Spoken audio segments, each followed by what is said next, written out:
tar fram din kunskap och din Rucha Gud Martinen Döttönger Kärlkan Tar i vampyren till sin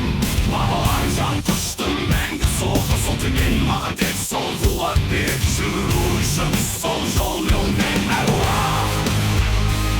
Eloah Eloah Eloah Babanlarna sakketten var Kjolkini asılşitten var Eloah'tan dayak yedim var Erke soğan rukendim var Eloah Kuat nedir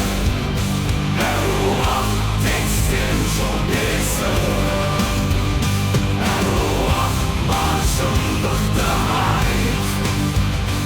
Eloah senin sirisi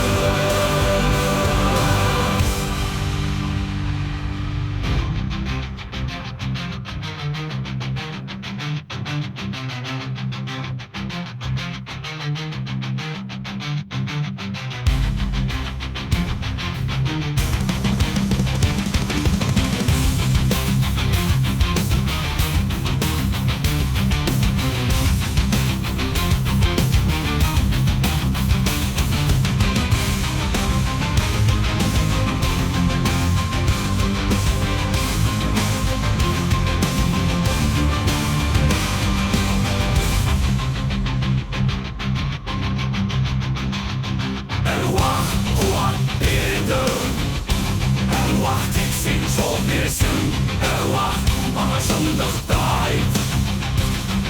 Eloah senin sevgimsin Eloah